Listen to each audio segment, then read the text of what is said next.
Donc bonjour à tous, bon Afterwork sans alcool. Dans la vidéo du jour, on va parler de la suite du trade de Laurent. Donc, la semaine dernière, je vous ai présenté un trade, c'était un pullback, un short du USD qui avait été hedgé en bas. Et dans la vidéo aujourd'hui, je vais vous apprendre à déboucler le hedge en utilisant l'exemple de Laurent. Donc, Laurent a très bien débouclé son hedge. Et j'ai juste fait un petit topo sur comment déboucler un hedge, à quoi ça sert. Et ben, je vous laisse du coup profiter de la vidéo et de la vue de Safia. Voilà.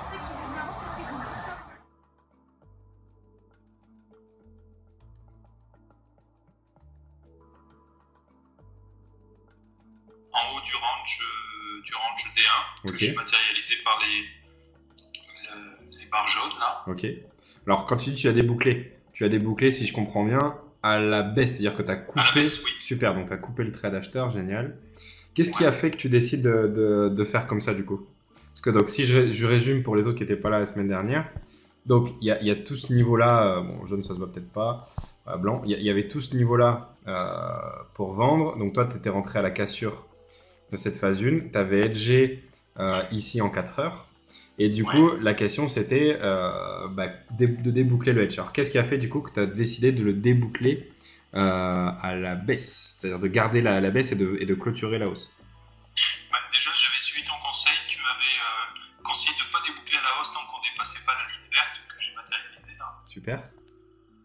Et du coup, j'ai vu que ça se retournait, on était en haut du range daily. Ok. Et donc, pour moi, ça repartait à la baisse et j'ai débouclé, voilà, j'ai fermé la hausse. Ok. Alors effectivement, le niveau vert en fait, il était important parce que quand vous tradez des petites unités de temps, et je dis pas que le H4 c'est des petites unités de temps, mais par rapport au daily, weekly, etc., des unités de temps que je vous conseille plutôt d'utiliser pour tout ce qui est hedging. Comme ça, je vous l'ai dit la semaine dernière, donc je vais pas revenir dessus. L'idée, ce serait, même si vous le faites en H4, d'attendre quand même qu'il y ait un gros décalage qui se mette en place pour déboucler. Ça évite d'avoir à boucler, déboucler, boucler, déboucler, boucler, déboucler. Alors le hedge, Patrick, j'ai expliqué pour Patrick, et puis ça expliquera également aux autres qui peut-être n'ont pas vu les vidéos du hedge. Donc le hedging en fait c'est la même chose que fermer un trade. Alors essaie de bien suivre parce que je vais te le faire en accéléré. Donc le principe à Patrick quand tu prends un trade, en fait on dit que tu es exposé au marché. Parce qu'en gros tu as un volume de X euros, de X dollars sur le marché. Donc tu es exposé au marché. Quand tu sors de ton trade, tu n'es plus exposé. Donc en gros, on dit que tu es neutre au marché. Ok, donc quand tu n'as rien, tu es neutre. Quand tu as un achat ou une vente, tu es exposé à l'achat, tu es exposé à la vente. Il y a deux manières d'être neutre au marché qui mènent au même résultat.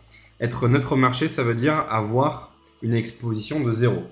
Pour avoir une exposition de 0, tu as deux possibilités.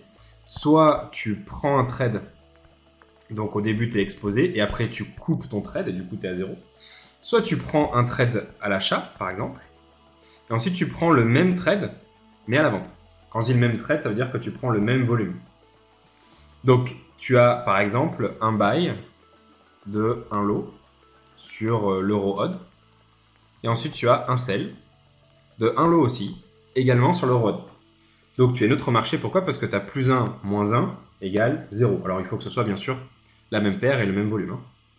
Et à partir de ce moment-là, c'est comme si tu avais coupé ton trade. Si tu étais gagnant de 200 pips et que tu coupais ton trade, comme c'est le cas ici, tu aurais donc gagné 200 pips. Donc tu as 200 pips qui sont ajoutés à ta balance. Ça, c'est important de le noter. On va faire le schéma qui est ici. Donc imagine que tu prennes un trade à cet endroit-là, okay, et tu clôtures ton trade à cet endroit-là. Donc ici, c'est l'entrée et ici, c'est la sortie. La distance entre l'entrée et la sortie, c'est 200 points. Donc, dans le cas numéro 1, si tu sors de ton trade, tu gagnes 200 pips. Dans le cas numéro 2, si tu décides de hedger ton trade, tu auras aussi 200 pips. Mais il y a une petite différence, c'est que les 200 pips, quand tu hedges, ils ne sont pas dans ta balance. C'est-à-dire qu'en gros, tu ne les as pas encore réellement. Ils sont là, tu les as, tu sais que tu les as gagnés, mais ils ne sont pas matérialisés dans ta balance. Alors que quand, au contraire, tu clôtures ton trade, ta balance, elle est augmentée de la valeur de ces 200 pips. Ça peut valoir 200 $, 300 $, etc., etc. Alors, pourquoi est-ce que dans le cas du hedge, ils sont là, mais ils ne sont pas là? C'est tout con, regarde. Imagine que tu prennes un achat, donc on a dit ici. On monte ici et tu prends une vente. La distance entre ces deux points, c'est 200 pips. Ok. Imaginons maintenant que le marché descende et qu'il descende jusqu'ici. La distance entre le point de vente et le point actuel, c'est moins 300 pips. Donc, quel sera le résultat de tes trades, qu'on appelle une position, parce que quand tu as deux trades, ça forme une position. Et ben, ton achat sera perdant de moins 100 pips, puisque tu as acheté ici, et ton trade est maintenant ici, donc tu es perdant de moins 100 pips. Par contre, ta vente, ben, elle est gagnante de 300 pips. Donc finalement, tu as toujours ton gain de 200 pips. Et si tu restes comme ça, ad vitam aeternam, tu auras tout le temps 200 pips. Alors, je parle en pips et non pas en euros. Et c'est très important de comprendre ça. Bon, c'est pas extrêmement important non plus, mais quand même. Parce que ce sont les pips qui sont bloqués et non pas les euros. Parce que, imaginons que là, on soit sur le dollar australien contre le dollar américain. Donc, n'oubliez pas que sur AUD-USD, la valeur de la position s'exprime en dollars américains. Ça veut dire que lorsque tu es à cet endroit très précis, tes 200 pips, ils valent très exactement 200 $. Imaginons qu'on a pris une position telle que 1 pip soit égal à 1 $. Et quand on est ici, tu as toujours ton gain de 200 pips, hein, et donc tu as toujours un gain de 200 $. Donc ça ne bouge pas non plus. Mais par contre, entre le moment où on est là et le moment où on est ici, l'euro-dollar, lui, par contre, il a bougé. Le dollar, lui, ça vaut faire la même chose. Un dollar, c'est un dollar, mais la valeur de l'euro-dollar a changé. Ou toi, parce que tu es en Suisse, la valeur de l'USD-CHF a bougé.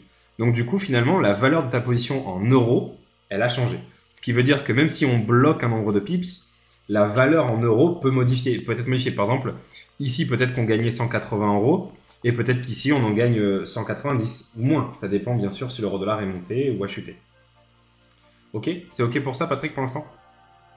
Alors le problème, c'est que, entre guillemets, hein, le problème, c'est que quand on est en hedge, donc quand on est neutre au marché, eh ben, on est bloqué parce que quoi que fasse le marché, on sera toujours avec nos 200 pips. Imagine, tu achètes ici tu vends, tu as tes 200 pips. Ensuite, le marché descend puis monte de 1000 pips, et ben toi, tu as toujours tes 200 pips. Donc au bout d'un moment, pour profiter du reste du mouvement, c'est-à-dire en gros toute cette partie-là, donc les 1000 pips restants, bah, il faut déboucler ton hedge. Et déboucler le hedge, ça veut dire faire un choix. C'est est-ce que je garde ma vente ou est-ce que je garde mon achat? Alors après, je ne vais pas rentrer dans toute la méthodologie de débouclage, bouclage de hedge. Ça, je te laisse regarder les vidéos. Si tu n'y as pas encore accès, c'est parce que tu n'as pas encore terminé sans doute la formation, parce que c'est plutôt à la fin qu'on voit ça. Mais grosso modo, regarde, là tu vois le trade de Guillaume, de Laurent. Non, t'inquiète. Il y avait donc une vente ici. Ok. Ensuite, c'est un achat, d'accord? On va dire achat-vente, c'est plus simple que hedge.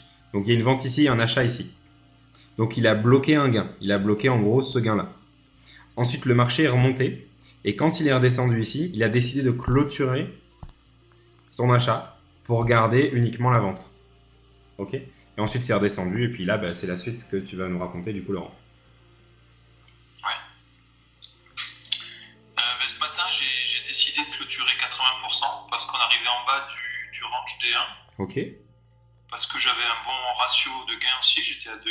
Ok. Donc je me suis un peu chié dessus, je me suis dit, bah, tiens, autant bloquer des gains. Ok. Et puis je laisse courir 20% pour l'instant. Ok. Et les 20% restants, ils en sont où du coup? Ben, tu vois, ça a descendu encore un petit peu. Alors je vais dire le stop loss, où est-ce que tu l'as mis? Ah, pour l'instant, je l'ai laissé, je te l'ai noté là, au niveau du stop loss initial. Super. Donc justement, oui, c'est les questions à venir. Est-ce que je le descends maintenant? Alors on va regarder l'AUD-USD. Alors, AUD-USD. Hop. On va se mettre en daily. Donc, comme tu as pris un trade qui est en 4 heures et qui est en haut d'un range, pour descendre ton stop, on va attendre que le journalier prenne la direction du sud, par exemple, donc une tendance baissière. Puisque bah, tant qu'on reste dans le range, alors même si on est un peu pété, on est quand même sur un niveau qui peut être un peu compliqué, on va patienter. Donc moi, ce que je vais te proposer, c'est plutôt d'attendre qu'une phase numéro 1 se dessine ici. En gros, la même chose qui s'était passée là. Et là, bah, soit tu auras de la chance et bim, ça va casser à la baisse. Et donc, à ce moment-là, tu pourras descendre ton stop loss ici. Soit malheureusement, ça remonte. Et du coup, tu pourras refaire la même chose, c'est-à-dire hedger, si tu veux, les 20% restants. Pourquoi? Parce que là, du coup, c'est la réintégration d'un range D1. Donc là, ça sera un edge considéré comme du daily. Et puis après, tu couperas, donc comme je t'ai dit la semaine dernière, à la cassure ici ou à la cassure en bas. Soit tu décides de rien faire et de laisser faire le marché. C'est toi du coup qui vois. Mais pour l'instant, effectivement, c'est très bien d'avoir laissé le stop loss ici.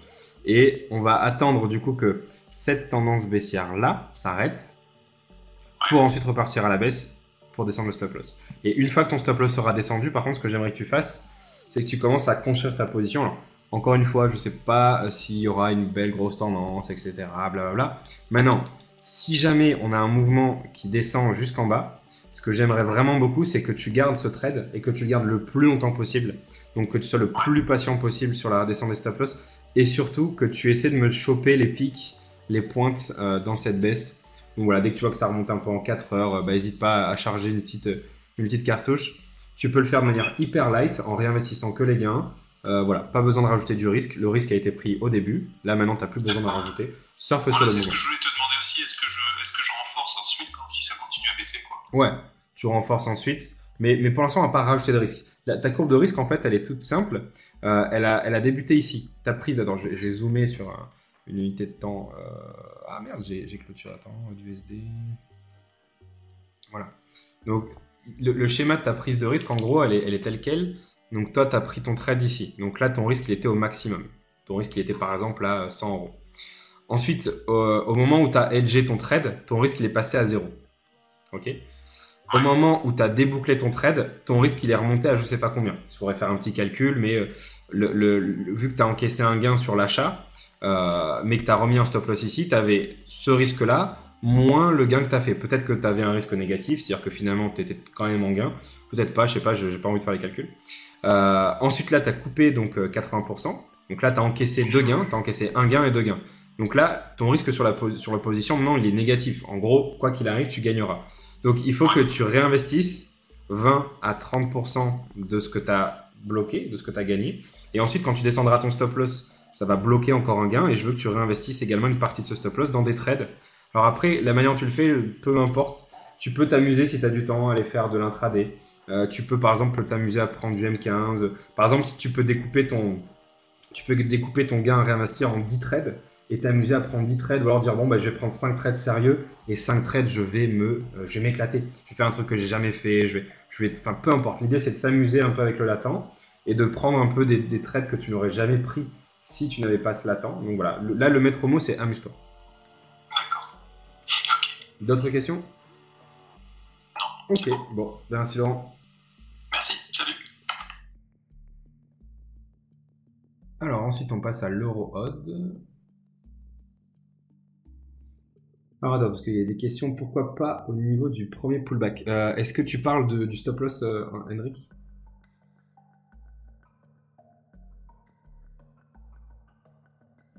Alors est-ce que le premier pullback, tu penses à celui-ci? Bon, il est plus ou moins là, de toute façon, le stop loss, je pense qu'il est à peu près vers là. Donc ouais, on va dire c'est kiff-kiff. Mais effectivement, l'idée là, c'est oubliez pas la petite phrase, donnez-vous les moyens de votre ambition. Et en l'occurrence ici, l'ambition, c'est de surfer sur un éventuel mouvement journalier. Parce qu'après tout, il y a quand même tout ce putain de mouvement à se refaire. Alors je dis pas qu'encore une fois, il va le faire, mais quand même. Donc ouais, ça serait pas mal de surfer dessus. Et du coup, de laisser un stop loss un peu large. Alors, et si ce qu'il a mis de côté le marché qui remonte pour Laurent et que le marché ne revenait... Putain. Et si ce qu'il a mis de côté, le marché qui remonte pour Laurent et que le marché ne revenait pas à la vente, sa position edge, il en fait quoi? Enfin, falloir que tu me reformules ça, Pat. Mais en gros, je te laisse voir les vidéos. Quand tu es en edge et que tu déboucles ton edge, il y a un risque, ce qu'on appelle le coût du edge.